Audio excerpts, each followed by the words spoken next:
Whether you're in the academic, creative, or professional world, plagiarism is all too common. But what is it exactly?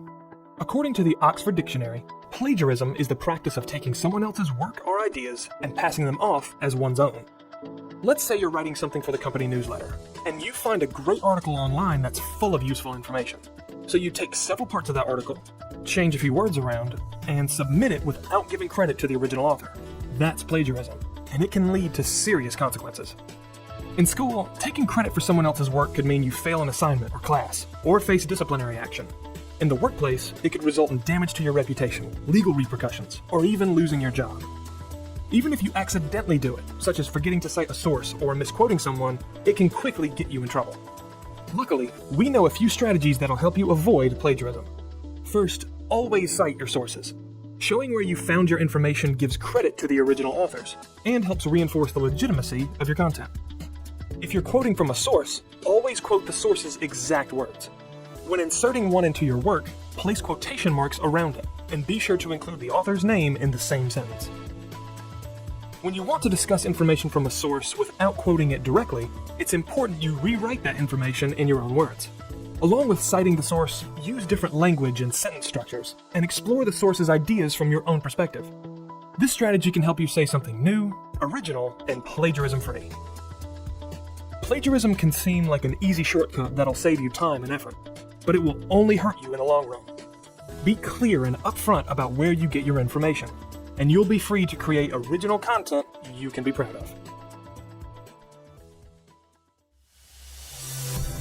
GCF Global, creating opportunities for a better life. This video will show you how to reference your work using APA 7's referencing style. There are lots of different referencing styles available. The University of Huddersfield uses APA 7, published by the American Psychological Association. An APA reference is always made up of two parts, an in-text citation and a reference list. The in-text citation appears where you have referred to someone else's work in your text. It is usually the author's surname and the year, and the page number if needed. The reference list comes at the end of the paper and lists full details of all references. It is in alphabetical order by author, so the reader can find the author and the year referred to in text. The full reference varies depending on what type of source it was. For example, a web page reference looks different to a reference to a book or a journal article. Whatever the source, references are all made up of the same four basic parts. Who is the name of the person, people, or organisation that created the source. When is the year it was published. What is the title of the source.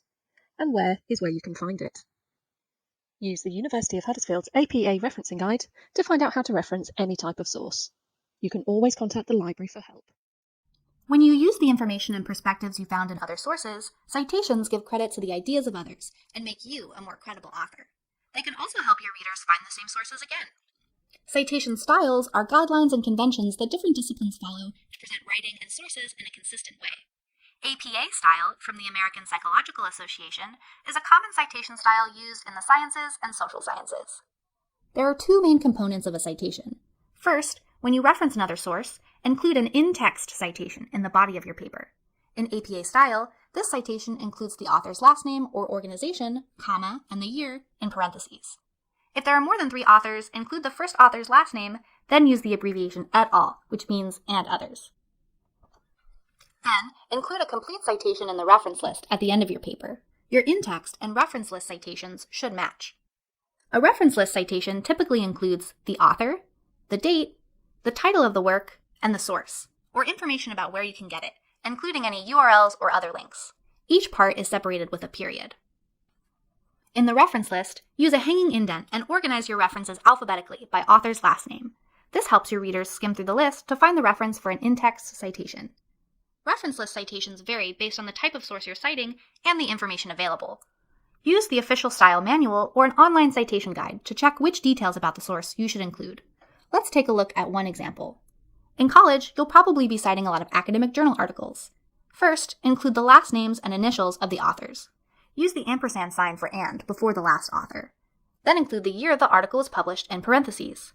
Next, include the title of the article in sentence case.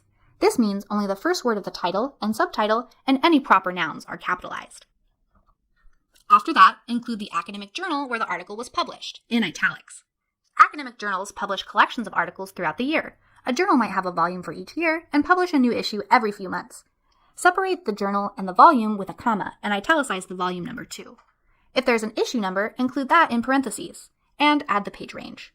Finally, include the DOI, or Digital Object Identifier, if it's available. This is a direct link to the article on the publisher's site. Formatting citations and your paper can require some attention to detail. If you're not sure how to cite a source using APA style, ask a librarian.